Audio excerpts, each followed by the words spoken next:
گھر کو جنت بنائے، فرشتے جہنم میں نہیں آتے ہیں، فرشتے جہنم میں نہیں آتے ہیں۔ اور تمام نوجوانوں سے گزارش ہے کہ اگر آپ چاہتے ہیں کہ آپ کو بیوی حور جیسی ملے،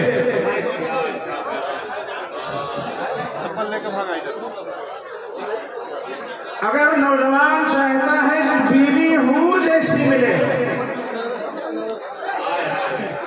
تو نیک بنیے، شیطان کو حور نہیں ملا کرتی ہے۔ اگر چاہتے ہو کہ بیوی حور جیسی ملے تو نیک بننے کی کوشش کیجیے اور نیک بن کر دکھائیے، حوریں شیطان کو نہیں ملے۔ آپ کے جلسے کا ایک مقصد ہے، اور جلسہ ہی نہیں، آپ کے آنے کا بھی مقصد ہے۔ اس دنیا میں کوئی بھی چیز بلا مقصد نہیں بنائی گئی ہے۔ کہ ہمارے سامنے آپ کا پیش کیا ہوا یہ بہترین مائک ہے، جب تک یہ اپنے مقصد کو پورا کر رہا ہے اس کی بڑی عزت ہے، اس کو سجایا گیا ہے، سب سے اونچی جگہ پر اس کو رکھا گیا ہے۔ اگر یہ اپنا کام کرنا چھوڑ دے تو اس کو 20 روپیہ کلو بھنگال میں بیچ دیا جائے گا۔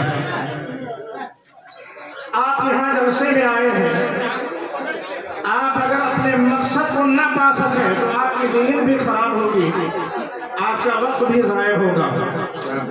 جلسہ کرنے والوں کا مقصد ہے کہ وہ آپ کی اصلاح کریں اور علماء کی مہمان نوازی کر کے برکتیں حاصل کریں۔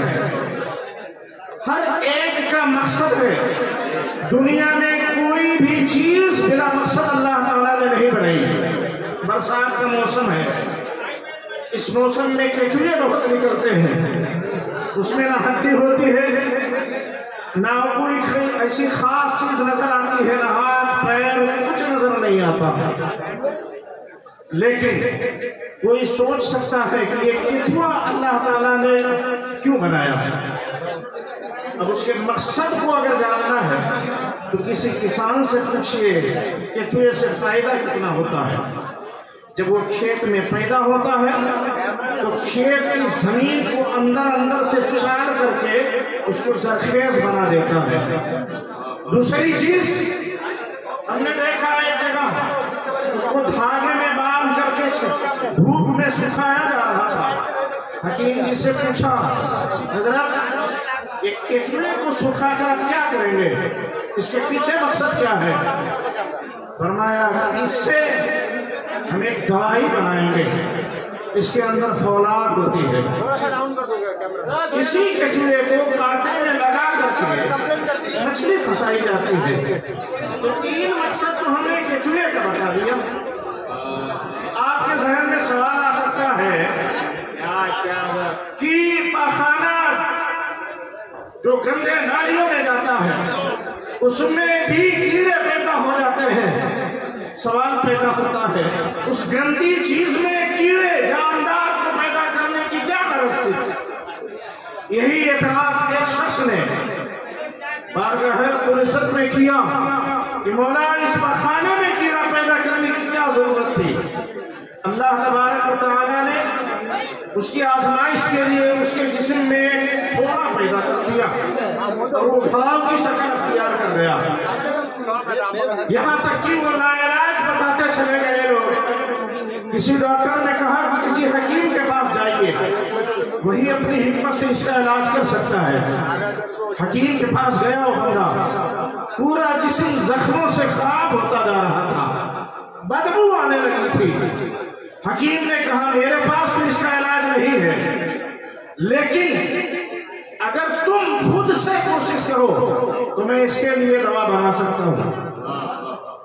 حکیم جی اس کے لیے ہمیں کیا لانا پڑے گا؟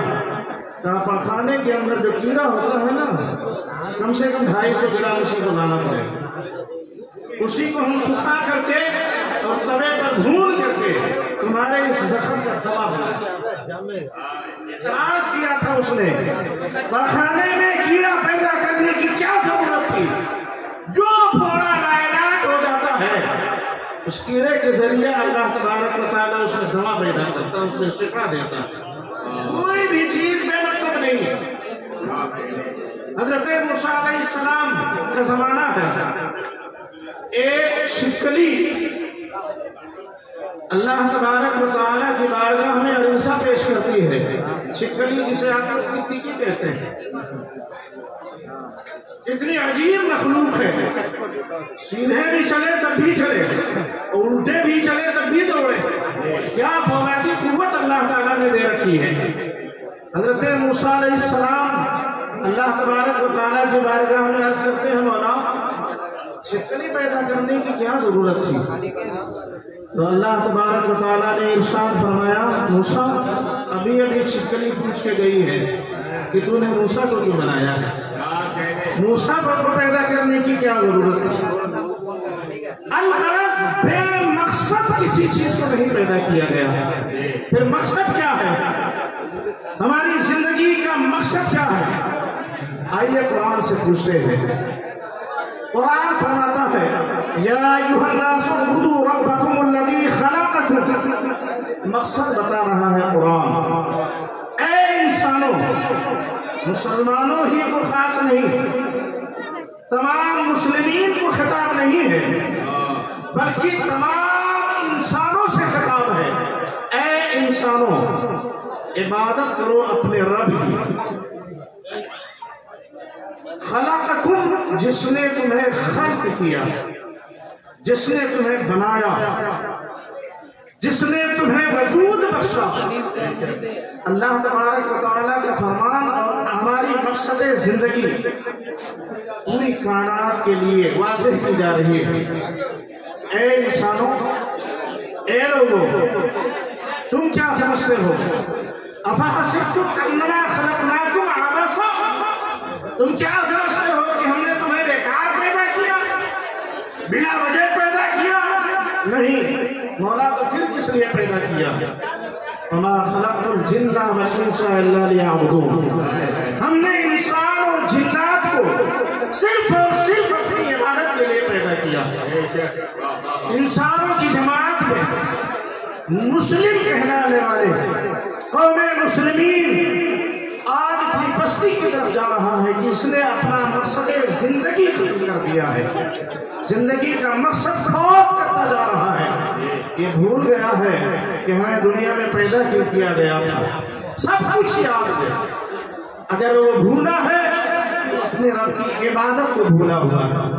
وہ رب جس کی محبتوں کا کوئی شمار نہیں، ایک ماں ہے جس کی محبتوں کا کوئی شمار نہیں، وہ ماں جس کا پیار اندھا ہوتا ہے۔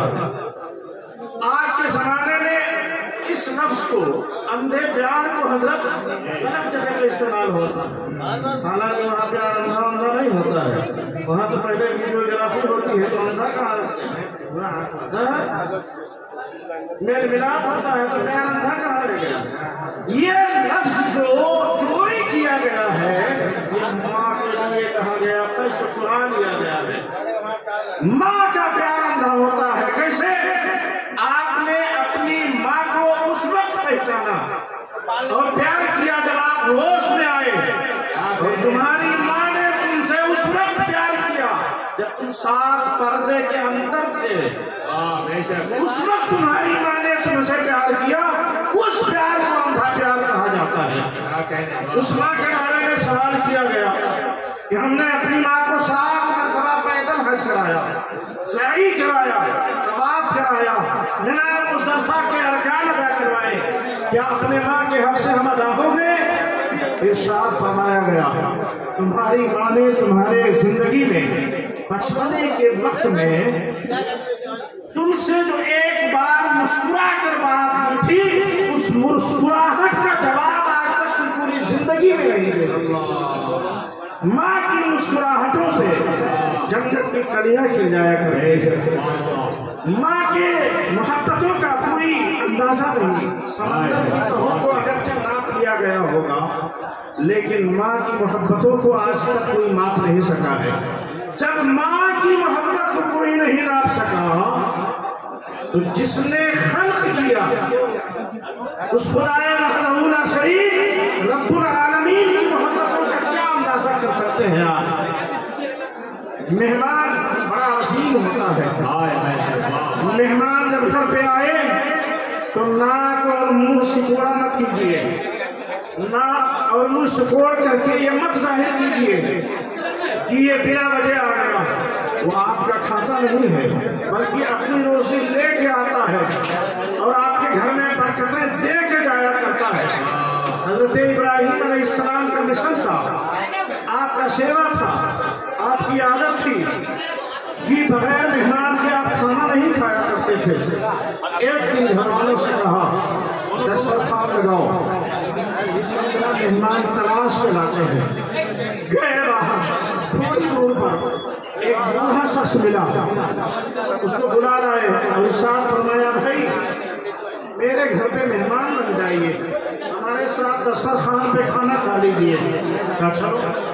دسترخوان لگا, کھانا چنا گیا. کہا اللہ کے نام سے شروع کیجیے. اس بوڑھے شخص نے کہا ابراہیم میں تو تمہارے اللہ کو مانتا ہی نہیں ہوں, میں تو بتوں کا پجاری ہوں, میں تمہارے اللہ کا نام نہیں لے سکتا. ابراہیم علیہ السلام نے کہا میں تو تجھے اللہ کے نام پر کھلانے کے لیے لایا تھا اور تم میرے ہی اللہ کا نام نہیں لے گا. میرا اور تیرا کیا رابطہ, کیا تعلق؟ تیری مرضی چاہے تو اٹھ کے چلا جا. وہ بندہ چلا گیا. جیسے ہی وہ گیا حضرت جبریل امین حاضر آ گئے اور عرض کیا اے اللہ کے خلیل حضرت ابراہیم علیہ السلام, اللہ تبارک و تعالیٰ نے آپ کو سلام بھیجا ہے اور ارشاد فرمایا ہے کہ میرے ایک بندے کو آپ نے ناراض کر دیا.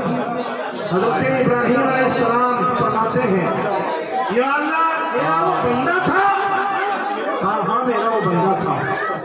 یا اللہ وہ تو تیرے نام پہ کھانے سے انکار کرتا تھا, تیرا نام لینے کا منکر تھا.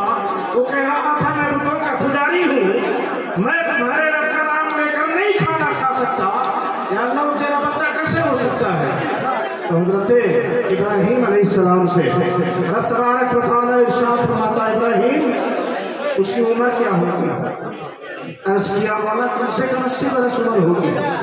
کہا ابراہیم 80 برس سے میں اسے کھلا رہا ہوں جبکہ وہ میرا منکر ہے, میری عبادت نہیں کرتا ہے, میری پوجا نہیں کرتا ہے, اپنے ہاتھوں سے بنائے ہوئے بتوں کی پرستش کرتا ہے.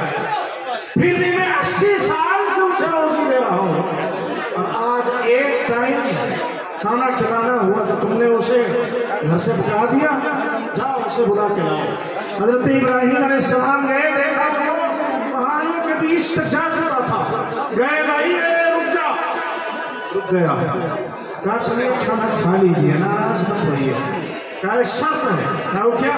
کہا میں تمہارے رب کا نام نہیں لوں گا. کہا ٹھیک ہے نہیں لینا, چلو کھا لو. کہا ایک بات بتائیے, تھوڑی دیر پہلے تو آپ ناراض ہو رہے تھے, اب معاملہ کیا ہوا کہ آپ راضی ہو کر کے مجھے بلانے آ گئے ہیں؟ تو حضرت ابراہیم علیہ السلام نے فرمایا کہ جس رب کا تو نام نہیں لینا چاہتا ہے اسی رب نے بھیجا ہے کہ جاؤ میرے بندے کو بلا لاؤ اور اپنے ساتھ دسترخوان پہ کھلاؤ. کہا تو پھر کھانا بعد نہیں کھلانا, اپنے رب کا پہلے مجھے بلا لاؤ. اپنے بندے کے بارے میں اتنا پیار کرتا ہو, کیا اس کی عبادت نہیں ہونی چاہیے؟ کیا اس کی پرستش نہیں کرنی چاہیے؟ کیا اس کی عبادت ہی مقصد زندگی نہیں بنانی چاہیے؟ بنانی چاہیے. ہماری زندگی کا مقصد ہی یہی ہے.